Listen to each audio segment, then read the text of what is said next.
ಸ್ನೇಹಿತರೆ, ಯಶೋಧ ಚಾನಲ್ಗೆ ತಮಗೆಲ್ಲರಿಗೂ ಸ್ವಾಗತ. ಮಹಾಭಾರತ ಕಥಾಮೃತ ಮುಂದುವರಿದ ಭಾಗ ನೋಡೋಣ ಬನ್ನಿ. ನೀನು ವೀರಾವೇಶದಿಂದ ಹೋರಾಡಿದೆ. ಅಕಸ್ಮಾತ್ ಶತ್ರುಗಳ ಕೈಗೆ ಸೆರೆ ಸಿಕ್ಕಿದೆ. ನಿನ್ನ ಸಾಮ್ರಾಜ್ಯದಲ್ಲಿ ಈಗ ವಾಸಿಸುತ್ತಿರುವ ಪಾಂಡವರು ಶಸ್ತ್ರಸಜ್ಜಿತರಾಗಿದ್ದರು. ಯುದ್ಧ ಮಾಡಿ ನಿನ್ನನ್ನು ಬಿಡಿಸಿದರು. ಅದನ್ನೊಂದು ಅವಮಾನವೆಂದು ಏಕೆ ಭಾವಿಸಬೇಕು? ನೀನು ಗಂಧರ್ವರ ವಿರುದ್ಧ ಯುದ್ಧಕ್ಕೆ ಹೊರಟಾಗಲೇ ಅವರು ನಿನ್ನ ಜೊತೆಗೆ ಸೇರಿಕೊಳ್ಳಬೇಕಿತ್ತು. ಹಾಗೆ ಮಾಡಲಿಲ್ಲ. ಅದು ಅವರ ಕರ್ತವ್ಯ ಲೋಪ. ಆಮೇಲೆ ತಿದ್ದಿಕೊಂಡಿದ್ದಾರೆ. ಈ ವಿಷಯದಲ್ಲಿ ನೀನು ದುಃಖಿತನಾಗಲು ಕಾರಣವಿಲ್ಲ. ನೀನು ಅವರ ಸಕಲ ಸಂಪತ್ತನ್ನು ಕಿತ್ತುಕೊಂಡಿದ್ದೀಯೆ ಹಾಗೂ ನಾನಾ ರೀತಿಯಲ್ಲಿ ಅವರನ್ನು ಅವಮಾನಗೊಳಿಸಿರುವೆ.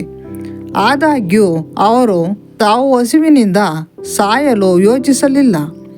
ಇದನ್ನು ಯೋಚಿಸು, ಎದ್ದೇಳು. ಸುದೈವ ನಿನ್ನ ಪಾಲಿಗೆ ಒದಗಿ ಬರಲಿ. ದುರಾದೃಷ್ಟಕ್ಕಾಗಿ ಹೆಚ್ಚು ಕಾಲ ಪಶ್ಚಾತ್ತಾಪ ಪಡುವುದು ಸರಿಯಲ್ಲ. ಮಹಾರಾಜ, ನೀನು ನನ್ನ ಸಲಹೆಯನ್ನು ತಿರಸ್ಕರಿಸಿದಲ್ಲಿ ನಾನು ನಿನ್ನ ಜೊತೆ ಇದ್ದು ಬಿಡುತ್ತೇನೆ. ನಿನ್ನ ನಮ್ರ ಸೇವಕನಾಗಿ ನಿನ್ನ ಸಂಗಡ ಇರದೆ ಒಂದು ಕ್ಷಣವೂ ನಾನು ಬದುಕಿರಲಾರೆ. ನೀನು ಪ್ರಾಯೋಪವೇಶ ಮಾಡುವುದಾದರೆ ಜಗತ್ತಿನ ರಾಜ ಮಹಾರಾಜರೆಲ್ಲ ನಿನ್ನನ್ನು ಅಪಹಾಸ್ಯ ಮಾಡಿ ನಗುತ್ತಾರೆ. ನೀನು ಕ್ಷತ್ರಿಯ, ನೀನು ಅಮರಣ ಅಂತ ಉಪವಾಸ ಮಾಡುವುದಾದರೆ ಎಲ್ಲರ ಕಣ್ಣಲ್ಲೂ ಹಾಸ್ಯಾಸ್ಪದನಾಗುತ್ತೀಯೆ.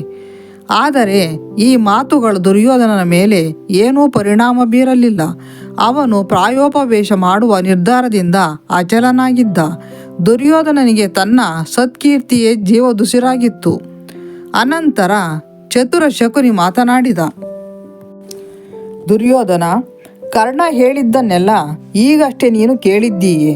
ಅವನದು ವಿವೇಕದ ಮಾತು. ಈ ಶ್ರೀಮಂತ ಸಾಮ್ರಾಜ್ಯವನ್ನು ನೀನು ನನ್ನ ಜಾಣತನದಿಂದ ಗಳಿಸಿದ್ದೀಯೆ. ನೀನೀಗ ಈ ಅಭ್ಯುದಯಶೀಲ ಸಾಮ್ರಾಜ್ಯವನ್ನು ತೊರೆದು ಸಾಯಲು ನಿರ್ಧರಿಸಿದ್ದೀಯೆ. ಆದರೆ ನೀನು ಪ್ರಜ್ಞಾವಂತ. ಒಂದು ಕ್ಷುಲ್ಲಕ ಕಾರಣಕ್ಕಾಗಿ ಸಾಯುವ ನಿರ್ಧಾರವೇ? ನೀನು ಯಾವತ್ತೂ ಹಿರಿಯರ ಸೇವೆಗೈದಿಲ್ಲವೆಂಬುದು ಸ್ಪಷ್ಟ. ಮಾಡಿದ್ದರೆ ಇಂಥ ಸಂದರ್ಭದಲ್ಲಿ ಏನು ಮಾಡಬೇಕೆಂಬುದು ನಿನಗೆ ಗೊತ್ತಿರುತ್ತಿತ್ತು.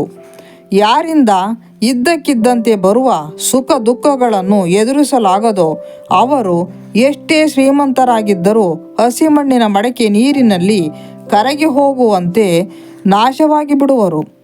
ಸಾಧುವಾದವನನ್ನು ಅಥವಾ ಪೌರುಷವಿಲ್ಲದವನನ್ನು ಜನ ಗೌರವಿಸುವುದಿಲ್ಲ, ಅಥವಾ ಸೋಮಾರಿಗಳನ್ನು, ಅಡ್ಡಾದಿಡ್ಡಿ ಕೆಲಸ ಮಾಡುವವರನ್ನು, ಕಾಮುಕರನ್ನು ಜನ ಗೌರವಿಸುವುದಿಲ್ಲ. ದುರ್ಯೋಧನ, ಯಾರು ನಿನ್ನನ್ನು ಅಪಮಾನಗೊಳಿಸಿಲ್ಲ. ನಿನ್ನನ್ನು ಮತ್ತು ನಿನ್ನ ಪರಿವಾರವನ್ನು ಬಂಧ ಮುಕ್ತರನ್ನಾಗಿಸುವ ಮೂಲಕ ಪಾಂಡವರು ಕುರುವಂಶದ ಘನತೆ ಗೌರವಗಳ ಅನುಗ್ರಹಕ್ಕೆ ಪಾತ್ರರಾಗಿದ್ದಾರೆ. ಹೀಗಿರುವಾಗ ನೀನೇಕೆ ಅವಮಾನವಾಯಿತೆಂದು ಭಾವಿಸುತ್ತೀಯೆ? ಗಂಧರ್ವರು ನಿನಗೆ ಶಿಕ್ಷೆ ಕೊಟ್ಟಿದ್ದರೆ ಆಗ ನಿನಗೆ ಅವಮಾನವಾಯಿತೆಂದು ಹೇಳಬಹುದಿತ್ತು. ಆದರೆ ಆ ರೀತಿ ಏನೂ ಆಗಿಲ್ಲ. ಪಾಂಡವರು ನಿನ್ನನ್ನು ಮತ್ತು ಸ್ತ್ರೀಯರನ್ನು ದೊರೆಯಾದ ನಿನ್ನ ಮೇಲಿನ ಗೌರವದಿಂದ ಬಿಡಿಸಿದ್ದಾರೆ.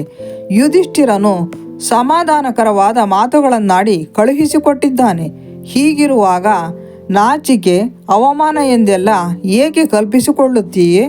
ದುಃಖ ಪಡುವ ಮೂಲಕ ಪಾಂಡವರ ಪ್ರಶಂಸನೀಯ ಕೆಲಸವನ್ನು ಅಲ್ಲಗಳೆಯದಿರು.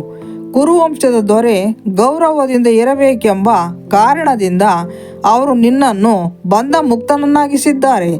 ಇದಕ್ಕೆ ನೀನು ಸಂತೋಷ ಪಡಬೇಕು ಹಾಗೂ ಪಾಂಡವರನ್ನು ಸತ್ಕರಿಸಬೇಕು. ಆದರೆ ನೀನು ಶೋಕದಿಂದ ಪ್ರಲಾಪಿಸುತ್ತಿದ್ದೀಯೆ. ದುರ್ಯೋಧನ, ಹಠ ಮಾಡಬೇಡ. ಆತ್ಮಹತ್ಯೆಯು ಮಹಾಪಾಪ. ಸಂತೋಷದಿಂದಿರು. ಪಾಂಡವರು ಕುರುಸಂತತಿಯ ಕೀರ್ತಿಯನ್ನು ಕಾಪಾಡಿದ್ದಾರೆ. ಅವರನ್ನು ಈಗಲೇ ಇಲ್ಲಿಗೆ ಕರೆಸಿಕೊಂಡು ಅವರ ಸಾಮ್ರಾಜ್ಯವನ್ನು ಅವರಿಗೆ ಕೊಟ್ಟು ಬಿಡು. ಆಗ ನೀನು ನಿನ್ನ ಕೃತಜ್ಞತೆಯನ್ನು ತೋರಿಸಿದಂತಾಗುತ್ತದೆ. ಆಗ ನಿನ್ನ ಕೀರ್ತಿಯು ಅಜರಾಮರವಾಗುವುದು. ಅವರೊಂದಿಗೆ ಸೋದರನಂತೆ ಬಾಳ್ವೆ ಮಾಡು. ಆಗ ನಿನಗೆ ಮನಃಶಾಂತಿ, ಸಂತೋಷ ಎಲ್ಲ ಲಭಿಸುತ್ತದೆ. ಶಕುನಿಯ ಮಾತುಗಳನ್ನು ಕೇಳಿದ ನಂತರ ದುರ್ಯೋಧನ ಇನ್ನೂ ತನ್ನ ಕಾಲುಗಳನ್ನು ಹಿಡಿದೇ ಕುಳಿತಿದ್ದ ದುಶ್ಯಾಸನನತ್ತ ನೋಡಿದ. ದುರ್ಯೋಧನ ದುಶ್ಯಾಸನನನ್ನು ಹಿಡಿದೆತ್ತಿ ಆಲಂಗಿಸಿದ. ಪ್ರಪಂಚ ಶೂನ್ಯವೆನಿಸಿತು. ಈ ಜಗತ್ತು, ಶ್ರೀಮಂತಿಕೆ, ರಾಜವೈಭವ ಇದಾವುದಕ್ಕೂ ಅರ್ಥವಿಲ್ಲವೆನಿಸಿತು. ಅವನು ಉಳಿದ ಬಂಧು ಮಿತ್ರರ ಮಾತುಗಳನ್ನು ಆಲಿಸಿ ನಂತರ ಹೇಳಿದ, ಧರ್ಮ, ಶ್ರೀಮಂತಿಕೆ, ಸಂತೋಷ, ಸಾಮ್ರಾಜ್ಯ, ವೈಭೋಗ ಇದಾವುದಕ್ಕೂ ಅರ್ಥವಿಲ್ಲ ಎನಿಸುತ್ತಿದೆ ನನಗೆ. ಇದಾವುದಕ್ಕೂ ಬೆಲೆಯಿಲ್ಲ. ಎಲ್ಲ ನಿಷ್ಪ್ರಯೋಜಕ. ನನ್ನ ಮನಸ್ಸನ್ನು ಬದಲಾಯಿಸುವ ಪ್ರಯತ್ನ ಮಾಡಬೇಡಿ. ನನ್ನನ್ನು ಇಲ್ಲಿ ಬಿಟ್ಟು ನೀವೆಲ್ಲ ಇಲ್ಲಿಂದ ಹೊರಟು ಹೋಗಿ. ನಾನು ಪ್ರಾಯೋಪವೇಶ ಮಾಡುವ ದೃಢ ಸಂಕಲ್ಪ ಮಾಡಿದ್ದೇನೆ. ಮತ್ತೆ ಮತ್ತೆ ನನ್ನನ್ನು ನನ್ನ ನಿರ್ಧಾರದಿಂದ ವಿಮುಖನಾಗಿಸುವ ಪ್ರಯತ್ನ ಮಾಡದಿರಿ. ಹಸ್ತಿನಾವತಿಗೆ ಹಿಂದಿರುಗಿ ಹಿರಿಯರ ಸೇವೆ ಮಾಡಿ. ಆಗ ಅಲ್ಲಿದ್ದವರು ಹೇಳಿದರು, ನೀನು ತೋರಿದ ದಾರಿಯಲ್ಲಿ ನಾವು ನಡೆಯುತ್ತೇವೆ. ಆದರೆ ನೀನಿಲ್ಲದೆ ನಾವು ಹಸ್ತಿನಾವತಿ ಪ್ರವೇಶಿಸುವುದೆಂತು? ಆದರೆ ಈ ಯಾವ ಮಾತುಗಳು ದುರ್ಯೋಧನನನ್ನು ವಿಚಲಿತಗೊಳಿಸಲಿಲ್ಲ. ದುರ್ಯೋಧನನು ನಾರುಮಡಿಯಿಟ್ಟು ಗಂಗಾಜಲದಿಂದ ಸ್ಥಳವನ್ನು ಶುದ್ಧಗೊಳಿಸಿ ದರ್ಬೆಯನ್ನು ನೆಲದ ಮೇಲೆ ಹರಡಿ ಪ್ರಾಯೋಪವೇಶ ಮಾಡಲು ಆರಂಭಿಸಿದನು. ಭಗವಂತನನ್ನು ಧ್ಯಾನಿಸುತ್ತಾ ತಪಸ್ಸಿನಲ್ಲಿ ಮಗ್ನನಾದನು. ದೇವತೆಗಳಿಂದ ಪರಾಜಿತರಾದ ದೈತ್ಯರು ಮತ್ತು ದಾನವರು ಅಧೋಲೋಕದ ಪ್ರದೇಶಗಳಲ್ಲಿ ತಲೆಮರೆಸಿಕೊಂಡಿದ್ದರು. ದುರ್ಯೋಧನನ ಮೂಲಕ ದೇವತೆಗಳನ್ನು ನಾಶಗೊಳಿಸಬೇಕು ಅಥವಾ ಅವರ ಶಕ್ತಿ ಕುಂದಿಸಬೇಕೆಂಬುದು ದೈತ್ಯರ ಮತ್ತು ದಾನವರ ಯೋಜನೆಯಾಗಿತ್ತು. ದುರ್ಯೋಧನನು ಆಮರಣ ಅಂತ ನಿರಶನ ವ್ರತ ಕೈಗೊಂಡಿರುವುದು ಅವರ ಕಿವಿಗೆ ಬಿತ್ತು. ಒಂದು ವೇಳೆ ದುರ್ಯೋಧನನು ಮರಣಿಸಿದರೆ ತಮ್ಮ ಶಕ್ತಿ ಕುಂದುವುದೆಂದು ಭಾವಿಸಿದ ದೈತ್ಯದಾನವರು ತಕ್ಷಣ ಒಂದು ಯಜ್ಞವನ್ನು ಮಾಡಿದರು. ಯಜ್ಞವು ಮುಗಿದ ನಂತರ ಯಜ್ಞಕುಂಡದಿಂದ ದೊಡ್ಡ ಬಾಯಿಯ ವಿಸ್ಮಯಕಾರಿ ಆಕೃತಿಯೊಂದು ಆವಿರ್ಭವಿಸಿತು. ನನ್ನಿಂದೇನಾಗಬೇಕು ಎಂದು ಕೇಳಿತು.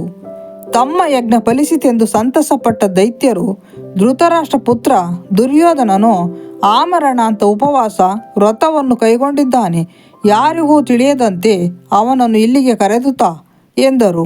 ಆಕೃತಿಯು ಅವರ ಮನವಿಗೆ ಒಪ್ಪಿ ಕಣ್ಮರೆಯಾಯಿತು. ಕಣ್ಣು ಮಿಟುಕಿಸುವಷ್ಟರಲ್ಲಿ ದುರ್ಯೋಧನನನ್ನು ರಸಾತಲಕ್ಕೆ ಒಯ್ದು ದೈತ್ಯರ ಎದುರು ತಂದು ನಿಲ್ಲಿಸಿ ಅದೃಶ್ಯವಾಯಿತು.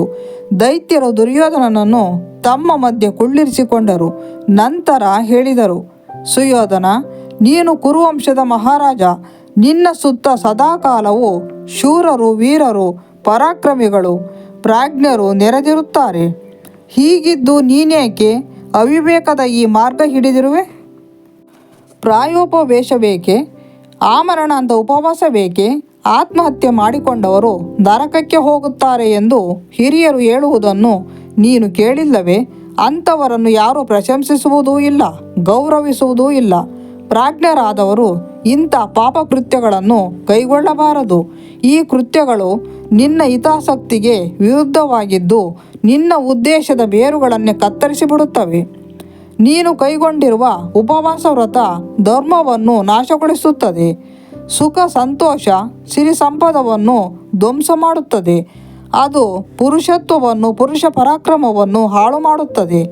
ಶತ್ರುಗಳಿಗೆ ಸಂತೋಷ ಉಂಟು ಮಾಡುತ್ತದೆ. ಇವೆಲ್ಲ ಸಾಕು. ಆಮರಣ ಅಂತ ಉಪವಾಸ ನಿರ್ಧಾರವನ್ನು ಬಿಟ್ಟು ಬಿಡು. ಮಹಾಪ್ರಭು, ನಿನ್ನದು ಸಾಧಾರಣ ಕಾಯವಲ್ಲ. ನಿನ್ನ ಕಾಯದ ಸತ್ಯಾಂಶ ತಿಳಿದ ನಂತರವಾದರೂ ಧೈರ್ಯ ತಂದುಕೋ. ಮಹಾಭಾರತ ಮುಂದುವರಿಯಲಿದೆ. ಯಶೋಧ ಚಾನಲ್ಗೆ ಸಬ್ಸ್ಕ್ರೈಬ್ ಮಾಡಿ, ಶೇರ್ ಮಾಡಿ, ಲೈಕ್ ಮಾಡಿ, ಕಮೆಂಟ್ ಮಾಡಿ. ಧನ್ಯವಾದಗಳು.